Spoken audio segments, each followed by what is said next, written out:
नाज़रीन, अवामी न्यूज़ में ख़बरनि जो सिलसिलो जारी है। इन वक्त असीं तव्हांखे कराची खां ख़बर ॾींदा हलूं त सिंध जो वॾो वज़ीर सैयद मुराद अली शाह वीडियो पैगाम में चई रहियो आहे त सिर्फ़ 24 कलाकनि जे दौरान 1000 खां वधीक कोरोना वायरस जा केस ज़ाहिर थियण लॻा आहिनि, जेका गिणती जोगी हालत आहे। ख़तरनाक सूरत हाल थी चुकी आहे। अल्लाह साईं असां ते रहम करे, खुदारा घरनि में रहो, मास्क पायो, ईद करण ॻोठ ॾे न वञो। बिस्मिल्लाहिर्रहमानिर्रहीम। अॼु 9 मई 15 रमज़ान आहे। पोइ 24 कलाकनि में असां 5498 टेस्ट कया। इन तरीक़े सां टोटल टेस्ट करण जी तादाद 87,108 थी वई आहे। हिननि 24 कलाकनि में 1080 माण्हू पॉज़िटिव आया आहिनि। इहो जॾहिं खां इहो कोरोना वायरस आयो आहे, पहिरियों दफ़ो 1000 खां असां टिपिया आहियूं, को बि सुबुह 1000 खां टिपियो आहे। ऐं इहा तमामु तशवीश जी ॻाल्हि आहे त इहो मर्ज़ हाणे पंहिंजी पीक ते अची वियो आहे। असां पीक में हलूं था पिया। टोटल 10,771 माण्हू हिन मर्ज़ में मुब्तला थी चुका आहिनि। मां ख़ासि तौर ते अॼु तव्हांजे साम्हूं इहो अर्ज़ु करणु थो चाहियां त असां टेस्टिंग कई ऐं उन टेस्टिंग में असांजो तालको हेडक्वार्टर आहे ख़ैरपुर ज़िले में पीर जो ॻोठ। उन में पोइ 24 कलाकनि में 246 माण्हू पॉज़िटिव थिया आहिनि। इन जी तव्हांखे थोरी सी डिटेल ॿुधायां। कुझु ॾींहं अॻु में हिकिड़ी लेडी टीचर हुई जेकी बीमार थी, उहा हैदराबाद वई, उतां मोटी आई, बीमार थी, अस्पताल में वई ऐं उन जी टेस्ट थियण खां अॻु में ई उहा गुज़ारे वई। जंहिं इंतिज़ामिया खे इहा ख़बर पई त हिकिड़ी पोटेंशियल कोरोना जी पेशेंट थी सघे उहा, असां उन्हनि डॉक्टरनि खे उन अस्पताल में जिते हुन ट्रीटमेंट कराई, हुन जे घर वारनि खे जंहिं हुन जे जनाज़े में शिरकत कई, उन्हनि खे टेस्ट कयोसीं। शुरू पहिरें टेस्ट में कोई 24-25 ॼणा पॉज़िटिव आया। असां इमीडिएटली उन वक़्तु सॼे शहर में जेके बि उन्हनि जा कॉन्टेक्ट्स हुआ, टोटल 500 खां मथे 550 जे क़रीब टेस्ट करे चुका आहियूं। ऐं उन मां 277 तक़रीबन 55% माण्हू पॉज़िटिव आया आहिनि पीर जे ॻोठ में।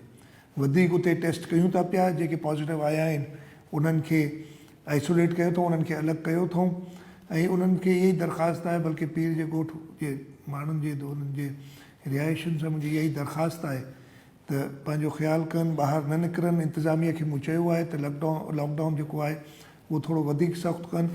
इहा जेकी हिकिड़ी प्रोपेगेंडा हले पई त इहो को मर्ज़ ई कोन्हे ऐं हुकूमत जेको आहे खामख़ा हिनखे वधाए पई, अहिड़ी ॻाल्हि न आहे। इहा तमामु तशवीश जी ॻाल्हि आहे ऐं इमरजेंसी जी ॻाल्हि आहे।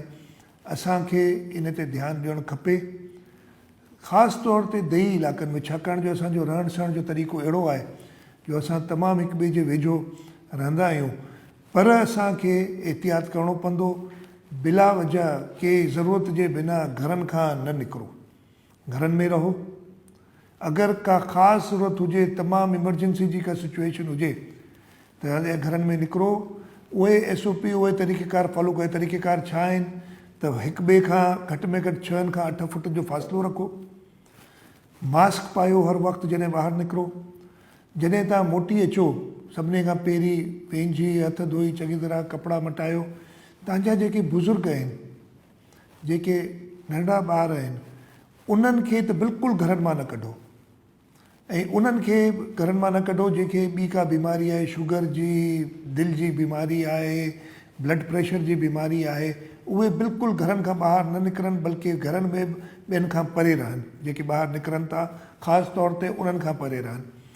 ऐं जेके नौजवान जे वजह सां जे इमरजेंसी में ॿाहिरि निकिरनि था, जॾहिं घरनि में मोटी अचनि, त ख़ासि इहो एहतियात कनि त हीअ असांजो वल्नरेबल जेके असां चऊं था, जंहिंमें वधीक चांस आहे त उन्हनि खे इहो मर्ज़ लॻंदो, ऐं अगरि इहो मर्ज़ लॻंदो त उन्हनि जी जान वठी सघे थो इहो मर्ज़।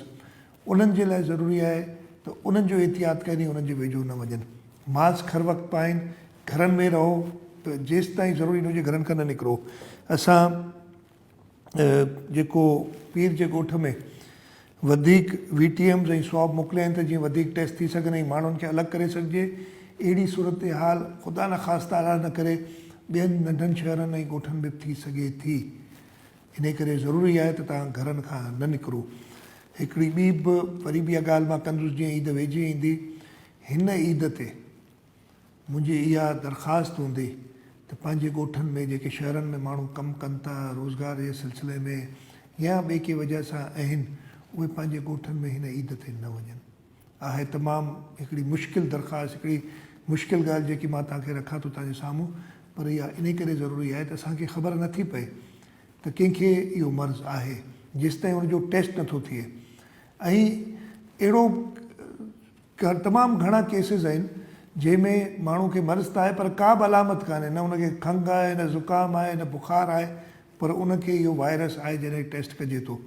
इन करे ख़बर त नथी पए त कंहिंजी शिकिल ते लिखियलु कोन्हे त भाई हिनखे करोना आहे या कोन्हे। इन करे मां दरख़्वास्त कंदुसि त हिन ईद ते तव्हां पंहिंजे लाइ, पंहिंजे प्यारनि लाइ, ख़ासि तौर ते पंहिंजे बुज़ुर्गनि जे लाइ इहा एहतियात कयो।